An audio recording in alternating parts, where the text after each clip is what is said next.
शिकलेले माणसंच देव निर्माण करतात. देवाची निर्माती शिकलेली माणसं. संप्रदायातली जी माणसं आहेत महाराज लोक, ते संप्रदायाचा पाया रचण्यासाठी काम करीत नाही. दुसऱ्यांनी रचलेल्या पायावरती वरी स्वतःच्या पताका फडकविण्यासाठी हे काम करतायत. जे मूल देवता आहेत ना, त्यांच्यापासून लोक पुढे भटकत चाललेले. रामनवमी आली की मग राम आठवतो, कृष्ण जन्माष्टमी आली की कृष्ण आठवतो, आणि महाशिवरात्री आली की महादेव आठवतो. त्या बंदरातल्या सगळ्या ज्या नौका अडकून पडलेल्या तेल वाहतूक करणाऱ्या, त्या एका मिनिटामध्ये तिथून ओढून आणल्या पाहिजे. इकडलं जग तिकडं झालं पाहिजे, तर तो खरा महाराज, ही खरी तंत्रविद्या. इथं त्यांचं भविष्य त्यांना कळत नाही. आता इथून पुढचं जगणं फार कठीण आहे. इथले बुवा बाबा काय तुम्हाला जगविणार नाहीत. आज गॅसच्या पेट्रोलच्या किमती वाढलेल्या आहेत. आता एखाद्याच्या घरातला जर गॅस संपला तर तो बाबा जर खरंच चमत्कारिक आहे, त्यांनी गॅसचं सिलेंडर भरून द्यायला पाहिजे. एक मंत्र टाकला की किंवा महाराज म्हणत नाही की आता ह्या राष्ट्राच्या उद्धाराला माझे 1 कोटी रुपये चालले, आता ह्या गावासाठी गावात आलो, गावाने मला सांभाळलं, आलेली दान दक्षिणा मी आता गाव मोठं करण्यासाठी हे माझे 1 कोटी रुपये आता खर्च करतो, मला काय सोबत नाही. महाराष्ट्र ही संतांची भूमी आहे. महाराष्ट्रामध्ये वारकरी संप्रदायाचं एवढं मोठं प्रस्थ आहे, तरी सुद्धा महाराष्ट्रामध्ये इतक्या प्रचंड प्रमाणामध्ये भोंदूगिरी का वाढत आहे? वारकरी संप्रदाय असताना देखील महाराष्ट्रामध्ये भोंदूगिरी वाढते असा तुमचा प्रश्न आहे. मुळामध्ये एक वेळेस भोंदू महाराज परवडला, परंतु वारकरी संप्रदायातला महाराज परवडत नाही. कारण काय करतो माहिती आहे का, भोंदू महाराज आहे का, तो कमीत कमी लोकांना चमत्कार दाखवतो, त्यांच्या अज्ञानाचा फायदा घेतो, बरोबर का नाही, की त्यांना गंडे दोरे देतो, आणि त्या माध्यमातून तुम्हाला भूतं लागतील, अमुकला होईल, तमुक होईल, ज्योतिषशास्त्र असेल, आणखीन काही ते अंकशास्त्र असेल आताच्या महाराजाचं. तर हे जे महाराज आहेत का, की लोकाला काहीतरी आत्मिक आधार देतात, तेवढ्या पुरता का आहे ना, आणि त्याचा फायदा घेऊन हे पैसे कमवतात. म्हणून त्यांना आपण भोंदू म्हणतो. पण भोंदू कधी, तो अडकला तर भोंदू. परंतु जोपर्यंत लोकांना आत्मिक समाधान मिळतं आणि जोपर्यंत लोकांना त्याच्यापासून फायदा झाला असं त्यांचा ग्रह तयार होतो, तोपर्यंत तो महाराज चांगला वाटतो. काय आता त्याच्यामध्ये विकृती ही वेगळी गोष्ट आहे. कारण अनेक भोंदू काय माहिती का, 99% हे विकृतच असतात. कारण जे भोंदूगिरी करतात ना, ते व्यसनी असतात. कुणी चिलीम पितो, गांजा पितो, किंवा अनेक काही वाईट धंदे करतो. आता अनेक महाराज तर असे आहेत की कुंटणखाना चालवतात मठाच्या नावाने. आणि त्या कुंटणखान्यातून काय करतात, हे वेगवेगळे मोठे लोक असतील, उद्योगपती असतील, यांना ते पुरवण्याचं काम करतात. जे की आता नाशिकचं जे प्रकरण आहे तेच प्रकरण आहे की हाय प्रोफाईल वेश्या व्यवसाय मध्ये महाराज लोक उतरणं म्हणजे ही फार मोठी तुमच्या आध्यात्मिक क्षेत्राची, तुमच्या धर्माची, तुमच्या देवदेवतांची ही प्रचंड मोठी हानी आहे. मग आता एवढी मोठी हानी होत असताना समाज उघड्या डोळ्याने बघतो. समाजाला काहीच त्याचं वाटत नाही ना. वाटतं वाईट कुणाला, की त्या देवावरती, धर्मावरती ज्यांचं खरोखर प्रेम आहे, जे खरोखर श्रद्धाळू लोक आहेत, त्यांना ह्या सगळ्या गोष्टीचं वाईट वाटतं. सामान्य माणसाला त्याचं वाईट वाटत नाही. आता तुम्ही काय म्हणले की एवढा मोठा वारकरी संप्रदाय असताना ही भोंदूगिरी कसं काय वाढते? आता हे वारकरी संप्रदाय ह्या भोंदू बाबाच्याच मागं आहेत. हळूहळू भोंदू बाबा वेगळ्या मार्गाने पैसा कमवतो आणि संप्रदायातले वारकरी वेगळ्या मार्गाने पैसे कमवतात. मला आज सांगा की महाराष्ट्रामध्ये मोफत कीर्तन करणारे वारकरी किंवा महाराज किती आहेत? भरपूर आहेत ना. लोक त्यांना बोलित नाहीत असं ना. कुणाला? जे पैशावाले त्यांनाच बोलित आहेत. नाही, सांगतो ना तुम्हाला. आता त्यांना बोलवित नाहीत कशामुळं? चांगलं कीर्तन करतात, नाही, बोलित नाही. त्यांना बोलवित नाहीत कशामुळं? कारण वारकरी संप्रदायाने एक इंडस्ट्री उभारलेली. इंडस्ट्री म्हणजे काय, की एकमेकावर अवलंबून असलेला व्यवसाय. मग आता कीर्तन संप्रदायामध्ये कीर्तन करण्यासाठी काय साधनं लागतात? तो मृदंगावाला लागतो, टाळकरी लागतो, पेटीवाला लागतो, आणि ऐकायला श्रोते लागतात. आणि त्याच्याही पुढचं ह्या सगळ्याचा संयोग घडून आणण्यासाठी तुमच्या गावामध्ये 4-2 मोहरके लागतात. मग ते मोहरके सप्ताहाचं नियोजन करतात. त्या गावात किती पट्टी कोणाकडून वसूल करायची आणि ती पट्टी किती झाली पाहिजे याचा सुद्धा अर्थसंकल्प आधीच त्यांच्या तयार असतो. त्या अर्थसंकल्पामधून महाराजांना बिदागी किती द्यायची, टाळकऱ्यांना किती द्यायची, मृदंगाचार्यांना किती द्यायची, हे सगळं अगोदर त्यांचं कागदोपत्री ठरलेलं असतं. मग आता ह्याच्यामध्ये काय होतं की हा उद्योग म्हणून ते पाहतात. त्यातून जमा होणारे पैसे महाराजाला पाकिटमधून दिले जातात. त्यामध्ये महाराजाला 5,000 दिले तर इकडं वहीमध्ये लिहिलं जातं 11,000 दिले, म्हणजे तिथं पैसे निघायला लागले ना. आलं का लक्षात? की तिथं जे 4-2 माणसं मोहरके काम करतात ते मोफत करीत नाही संप्रदायासाठी, ते त्यांचा वाटा तिथं काढून घेतात. महाराज महाराजांचा वाटा काढून घेतात, टाळकरी टाळकऱ्यांचा वाटा काढून घेतात, मृदंगावाला त्याचा वाटा काढून घेतो. आता मला सांगा की ज्या काळामध्ये तुमच्या वारकरी संप्रदायाचा पाया ज्या लोकांनी घातला, त्या संत परंपरेमधल्या संत नामदेवांनी किती सुपारी घेतली होती कीर्तन करायची, तुकाराम महाराजांनी सुपारी किती घेतली होती. म्हणजे ह्या लोकांनी समाज प्रगतीकडे नेण्यासाठी, त्याचं उद्बोधन करण्यासाठी कीर्तन केली, पण त्या समाजाला त्या- अज्ञानातून बाहेर तसं काढण्यासाठी नाही, कीर्तन केली. त्या काळात वाहनं नव्हते ना. आता कुठले? वाहनं एका गावात दुसऱ्या गावाला जायचं म्हटल्यानंतर खर्चच लागतो ना. लागतो ना खर्च, बरोबर का? पहिल्या काळात वाहनं नव्हते, काही नव्हते. जात होते ना, असं का जवळ बैलगाडी जवळ जात होते, घोड्यावर जात हा ना, पण होते, जवळ जवळ म्हणजे त्या काळातले साधनं त्यांनी वापरले ना. लय लांब जात नव्हते ना, आपले जवळ जवळ जायचे ना, 10-5 कुणाले? गावात जवळच्या आसपासच्या तेवढ्याच गावात जायचे. मग कशाला तुम्ही लांब जाता? तुम्हाला महाराष्ट्रावर कीर्तन व्हावं वाटतात, तुम्हाला भारतावर कीर्तन व्हावं लागतं, तुम्हाला राष्ट्रीय कीर्तनकार व्हावं वाटतं, तुम्हाला जागतिक कीर्तीचा कीर्तनकार व्हावं लागतं. निसर्गाने तुम्हाला तुमच्या कार्यक्षेत्र ठरवून दिलेले, तुमचं गाव असेल, तालुका असेल, जिथपर्यंत तुमची हद्द आहे की जिथं तुम्ही मोफत सेवा देऊ शकता तिथपर्यंत जा. आता तुकाराम महाराज देशभर प्रसिद्ध होते, नामदेव महाराज महाराष्ट्रापासून पंजाब पोस्तर प्रसिद्ध होते. नाही, ते म्हणले नाही की आता मला पंजाबमध्ये जायचंय, आता मला त्यावेळेस घोडा लागेल, गाडी लागेल, त्याला चारा लागेल, घोड्याला मला कुणीतरी दिलं तरच मी पंजाबला जाईल. पण त्यांच्या मनामध्ये इच्छाशक्ती होती लोकांच्या कल्याण करण्याची आणि लोकांसाठी आपलं जीवन कामी येण्याची, त्यांच्या समोर तो हेतू होता, म्हणून ते पायपीट करीत तिथपर्यंत गेले. आताचा महाराजाला जर म्हणलं की गावाशेजारी 2 किलोमीटर कीर्तन आहे, तर तो मोटरसायकलवर तरी जाईन, 4 व्हीलर तरी घेऊन जाईन. कारण काय झालं की आजकालचं जे संप्रदाय ना, हा स्टेटसवर चालतोय. आलं का लक्षात? दिखाव्यावरती चालतोय. म्हणजे संप्रदायातली जी माणसं आहेत महाराज लोक, ते संप्रदायाचा पाया रचण्यासाठी काम करीत नाहीत, दुसऱ्यांनी रचलेल्या पायावरती वरी स्वतःच्या पताका फडकविण्यासाठी हे काम करतायत. आणि मग माझं नाव किती होईल, मग लोक मला नाव जास्त झालं तर किती सुपारी देतील, म्हणजे ह्याच्यासाठी धडपड आहे ना.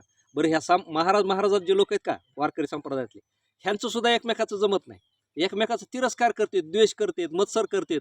ह्याचं चांगलं कीर्तन झालं का, हा त्याच्यापेक्षा मी चांगलं करतो, म्हणजे दुसऱ्या महाराजाचं कीर्तन चांगलं झालेलं त्या तिसऱ्याला आवडत नाही. आणि लोकाला सांगतात मत्सर सोडा, द्वेष सोडा. अरे कशासाठी? तुमच्यामध्येच ते म्हणजे आटकाटोकाट भरलेला आहे आणि तुम्ही चालले संप्रदाय उभा करायला. थोडक्यात काय माहिती का, की वारकरी संप्रदायामध्ये संप्रदाय सांभाळणारेच नीट राहिलेले नाही, आणि त्याच्यामुळं मग आपल्या भोंदूबाबाचं साधतं. आणि मग लोकांना पर्याय नसले की लोक कुठलं तरी माध्यम निवडतात.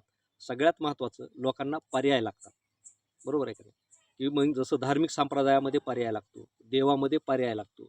आता मला सांगा की जुने जे देवदेवता होते, आता महादेव, कृष्ण, राम हे आहेत ना, रामनवमी आली की मग राम आठवतो, कृष्ण जन्माष्टमी आली की कृष्ण आठवतो, आणि महाशिवरात्री आली की महादेव आठवतो. हे 3 दिवस जर सोडले तर इतर वेळी आपल्या सगळ्या महिला, आपले सगळे माणसं कुठल्या तरी एखाद्या मंदिरात जातात, गुरुवारच्याला तिथं पोथीपठण करतात, मंत्र हवन करतात, बरोबर आहे का? आता मूळ हे संप्रदाय नाही ना तुमचा. दर 20 वर्षांनी नवीन देव निर्माण होतो, माहिती आहे तुम्हाला? भारतामध्ये दर 20 वर्षांनी एक नवीन देवताची निर्मिती होती. आता एक आता खाटूश्याम 33 तयार कोटी तर झाला. मागं संपले. आता त्या खाटूश्याम एक तयार झाला नवीन. कशाचा खाटूश्याम, कशाचा भेटूश्याम? हे माणसं निर्माण करतात. जे मूल देवता आहेत ना, त्यांच्यापासून लोक पुढे भटकत चाललेले. देवाचा देव महादेव आपण म्हणतो, या सृष्टीचा रचेता महादेव म्हणतो, या सृष्टीचा पालन करता महादेव म्हणतो. आता जर तुमच्या पालन करताच तुमचा रक्षक असला तर बाकीच्या मुळ्या, बाकीच्या फांद्या, काटे कुपाटे हे जमा करायची काय गरज आहे? म्हणजे लोक मुळं सोडतात आहे, आणि बाकीचे बारकाले जे झुंजुरुट महाराज लोक आहेत का, त्यांना देव बनवतात आणि त्यांचे काय करतात माहिती आहे का, त्याची पूजापाठ करीत बसतात. अरे मूळ एकच आहे ना तुमचं. ठीक आहे, त्या महाराजाला तुम्ही लांबून नमस्कार करा. आता उद्याच्याला नितीन महाराज फार मोठे कीर्तनकार होते, गाजून म्हणजे मोठे होऊन गेले, चांगली सेवा त्यांनी केली, आणि नंतर त्यांच्या मृत्यूनंतर त्यांच्या मुलांनी त्यांची समाधी बांधली. मग ते आजूबाजूचे लोक काय करणार माहिती का, की नाही नाही महाराज म्हणजे देवाचा अवतार होते, चालले त्यांच्याकडे पुन्हा नवस करायला, नारळ फोडायला, मुख फोडायला. हे असं जे व्हायला लागलं का, त्याच्यामुळं काय व्हायला लागलंय की व्यक्तिपूजा आणि व्यक्तिप्रतिष्ठा यांनाच आपण आता देव मानायला लागलो. पण आता विज्ञान बी एवढं प्रगत झालंय तर शिकलेले लोक बी ह्याला बळी कसं काय पडतात? कुठले? शिकलेले लोक ह्याला जास्त हा, त्रास हे लय महत्वाचा प्रश्न. शिकलेले माणसं आहेत का, शिकलेले माणसं हे पूर्ण प्रॅक्टिकल असते. कारण शिकलेले माणसं आहेत का, तुम्हाला सांगतो, शिकलेले माणसंच देव निर्माण करते. देवाचे निर्माते शिकलेले माणसं. तुम्हाला माहिती आहे का, आता अलीकडं गावोगाव आता मठ उभा राहायला लागलेत आणि जे काही स्वतःला निस्पृही मारणारे महाराज आहेत का, अशा मठावरती आता लोक आणून बसवायला लागले. आता ते बसवत असताना काय करतात माहिती का, हे पुढाकार कोण घेतात, हे शिकलेले माणसं घेतात. मग ते काय करतात, मग महाराजाला म्हणतात की ते मठाचं बांधकाम मी करून देतो, तमुक करून देतो. गावातल्याला वाटतं की याला ह्या गावचा आपला डॉक्टर होता, वकील होता, त्यांनी 2 लाख 5 लाख मठ बांधायला दिले, बरोबर का. परंतु ते कसे देतो माहिती आहे तुम्हाला, महाराजाला आधीच म्हणतो, महाराज मी तुमचं सगळं बिझनेस सेट करून देतो. हां, उद्याच्याला जी काही जमा होईल ते आपल्याला दुसरा बिझनेस वाढवायला हे भाग भांडवल कामाला येईल. मग महाराज काय करतो, पाया पडणीचे, तंत्रमंत्राचे, कोणाचे वेदना दुःख दूर केल्याचे दान दक्षिणा पैसा जमा होतो. महाराजाचा खर्च करून किती करणार आहे. मग ते काय होतं, उरलेले जे पैसे असतील ना 10-5 लाख रुपये वर्षाला जमा होणारे, कोणाचे 5-50 लाख होते. आता जशी ज्याच्याकडे कालाय तसे पैसे जमा होते, कोणाचे कोट्यावधी होते. मग आता हे जमा झालेले पैसे किंवा महाराज म्हणत नाही की आता ह्या राष्ट्राच्या उद्धाराला माझे 1 कोटी रुपये चालले, आता ह्या गावासाठी गावात आलो, गावाने मला सांभाळलं, आलेली दानदक्षिणा मी आता गाव मोठं करण्यासाठी हे माझे कोटी रुपये आता खर्च करतो, मला काय सोबत न्यायची गरज आहे, किंवा कुठल्या बँकेमध्ये FD मध्ये ठेवत नाही. ते काय करतो माहिती का, अशी जी शिकलेली माणसं आहेत ते जवळ धरतो आणि त्यांना म्हणतोय धराबर माझे 10 लाख रुपये कुठेतरी गुंतवणूक करून टाका.